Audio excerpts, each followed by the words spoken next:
Ngayong aga mga kamakoy. Ngayon, naisipan ko na umakyat naman ng bundok. Siguro mga 3 taon na din ako hindi nakapag-akyat. Kasi nga gawa nga pa na yung motor. Okay, so nakita ko dito sa DIY Mountaineers yung trip to Buskalan kay Apo Wangod. So isa din siya sa mga listahan ko. So, kaya nakita ko agad, pinihim ko agad si Ma'am Gian, tsaka wala nang paligoy-ligoy pa. Okay, so nagbiyahe muna ako ng 2 araw sa Panda para may panggastos ako doon. At yun na nga, nag-reply nga si ma'am. Tapos napabook na ang schedule ko. At sa mga madaling salita, nandito na nga ako, dumating na ako dito. O diba, ang bilis. At yun na nga, mula Pasig, nag-meet up kami sa Marikina Bayan. Tapos biyahe namin sa van, siguro mga 12 hours papunta dito. Grabe yung biyahe mga kamakoy, kasi grabe yung daan, paliko-liko.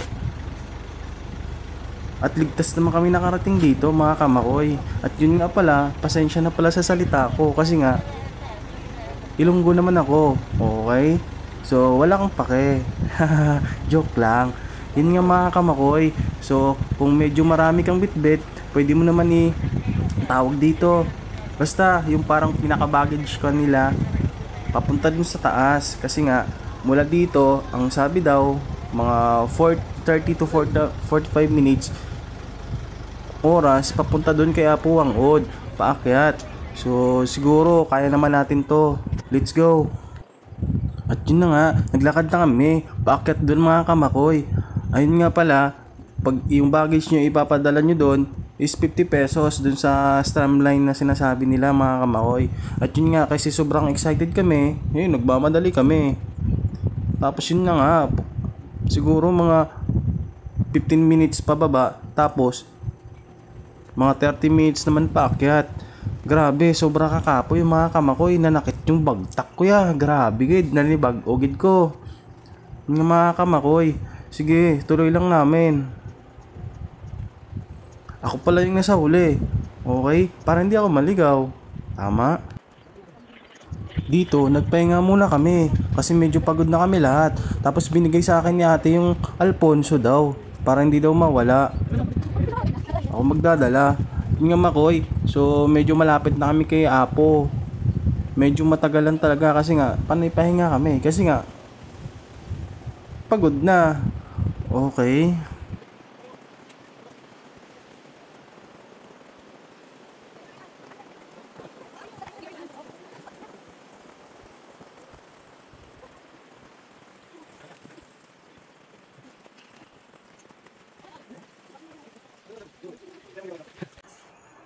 Ayun mga kamakoy, dun kami galing kayo na sa baba, 'di ba? Sobrang layo.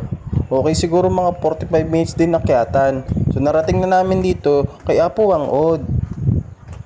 So malapit na kami sa tutuluyan namin. Okay, ito pala yung mga kasama ko. Kumbaga puro solo joiners po kami. So hindi kami magkakilala. Let's go. Sobrang pagod. Tingin mo naman yung mga kasama ko, parang ayaw na ihakbang yung paa. Pero okay lang yan kasi nga experience naman.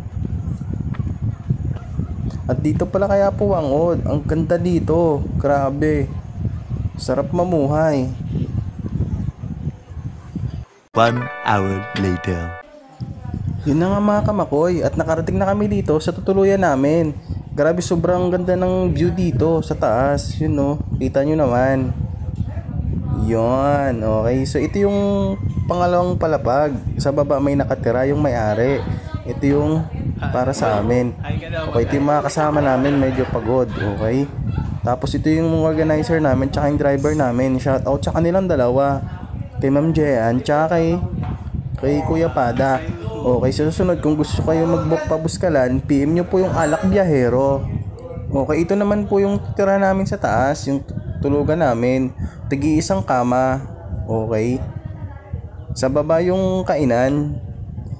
Tsaka dito naman sa taas. Okay, syempre, meron tayong sticker. Dinikit ko na, ito kamakoy. Okay, so 'di ba? Ang lupit. May kamakoy na. Yan.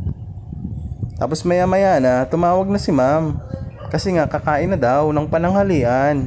Yun isa din sa mga pinuntahan ko, kaya Kaya nag-book ako dito kay La Ma'am kasi dahil dun sa pagkain, sobrang sarap. One eternity later. At yun nga mga kamakoy, sobrang busog namin. Nagpahinga siguro kami ng mga 2 oras muna.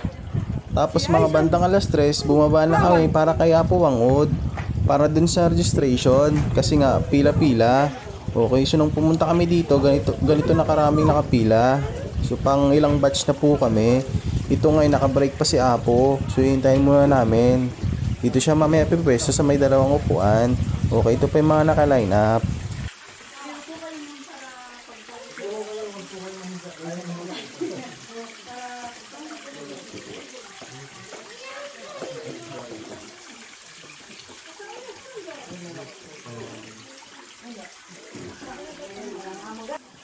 Yun mga kamakoy, habang nag-aantay kami kay Apo Wangod, okay, naisipan ko muna magdikit ng sticker dito kasi nga marami naman nakadikit. So ito pala si Apo Wangod, tsaka yung tatlo, si Gracia, tsaka si Anyang. Okay, so dito nga naisipan ko magdikit ng sticker, yan. Pag nakapunta kayo dito, hanapin nyo na lang, Kamakoy. Tapos pag hindi ka pa nakasubscribe sa channel ko, grabe naman, pasubscribe naman mga Kamakoy.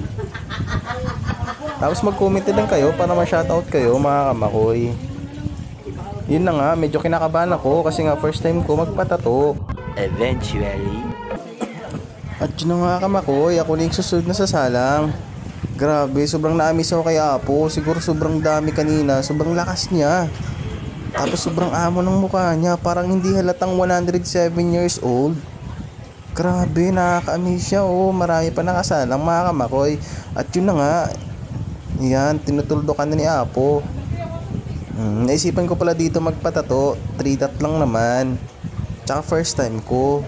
Siguro sakit-sakit gini ay. Yun pala ang gamit niyang pang tato, parang siya, tinik ng basta tinik ng kabugaw sa amin or tinik ng arangeta. Arangeta ba tawag dito? Tapos ang gamit nilang ink, ang sabi, uling daw po ng pine tree. Kaya parang medyo cool, 'di ba? Sobrang malamig daw. At yun na nga, pinupukpok na niya po ang od. Grabe, pero carry naman yung sakit mga Kamakoy. Pag walang video to, meron po sa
At yun na nga mga Kamakoy, siguro mga 5 to 10 minutes lang. Tapos na agad, ganun kabilis si Apo Wangod. Sobrang galing niya. Okay, so ayun na nga, tapos na. So picture na ulit. 1, 2, 3. Apo, 2, 3.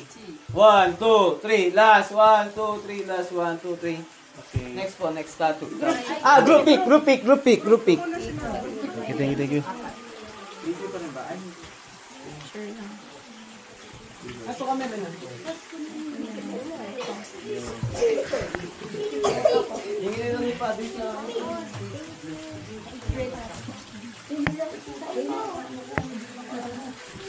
At yung mga Kamakoy, tapos na yung batch namin. Tapos marami pa rin nakapila. Okay, so grabe. Galing niya Apo Wangod talaga. Yun nga pala ulit, thank you ulit sa mga nanonood ng video ko. Pasensya niyo na yung boses ko kasi first Diba? Parang timang ng pagbo-voice over. Last one. At sa mga gusto palang mag-trip to Buscalan, PM nyo po pala yung Alak Biyahero na page. Grabe, sobrang organized po sila. Tsaka sobrang sarap ng pagkain, legit. Okay, thank you. Sa uulitin. Bye-bye. God bless, mga kamakoy. 1, 2,